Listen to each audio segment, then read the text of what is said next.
My name's Tim Weston and I'm the Director for STEAM Career Pathways here at the London South Bank Technical College, which is a brand new college, part of a university group. And our focus on, we're right in the heart of Lambeth, is to make sure that people from our local community not just get into jobs, but get into high value jobs. And specifically in this area, into high value jobs in the green economy.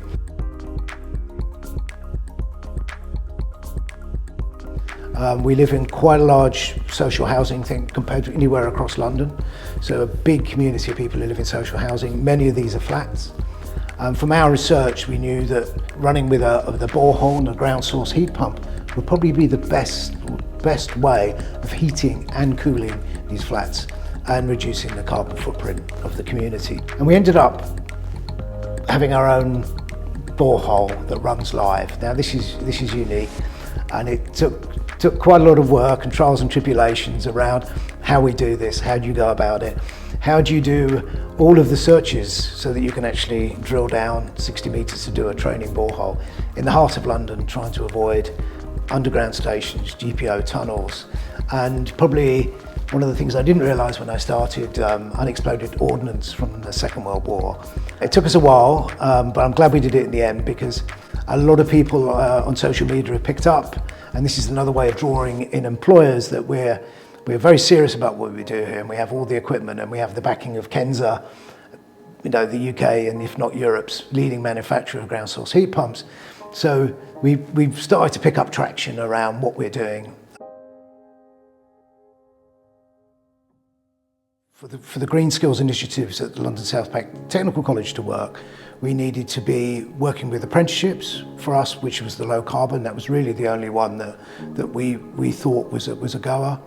To be able to work with our existing students, which were the T-level in construction and using green skills and renewable technologies.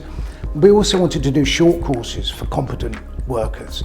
So we knew there was a range of courses we wanted to deliver, but really I think the feather in the cap for us was making sure that we could deliver the low carbon heating apprenticeship and be the first to market with that. Ground source heat pumps are a big part of the apprenticeship, along with air source and other renewable technologies.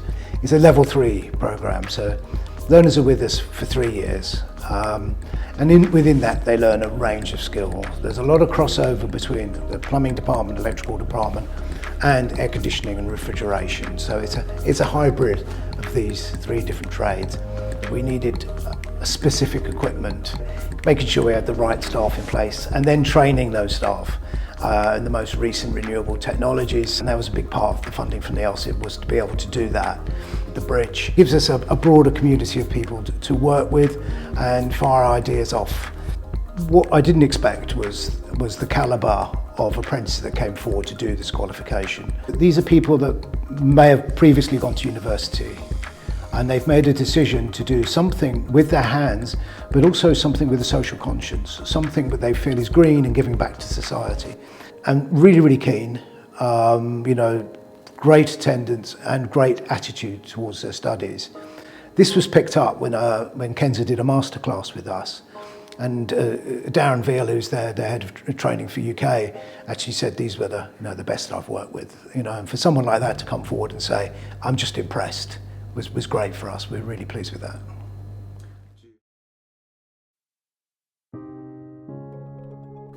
Because we were the sort of first to market with this, we don't really have to advertise because word of mouth within the green sector is still relatively small.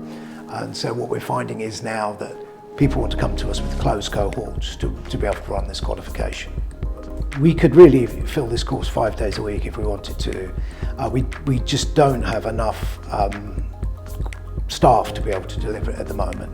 We're working on that, but because it's a hybrid selection of skills required to deliver it, it takes a unique set of skills. So at the moment we have people from a plumbing background delivering, and we have people from an air conditioning and refrigeration background. But that's what's sort of slowing down the growth at the moment, because we want to make sure that we have a really, really good delivery model here. Moving forward, I think what I want to see is we have quite extensive green skills workshops now at the Technical College, and I want to see them being used. I want to see them being used by competent, already skilled workers who are just trying to upskill and come in and get qualifications on, say, how to install electric vehicle charging point and be here for 2 evenings in a week. I want to see more apprentices coming in.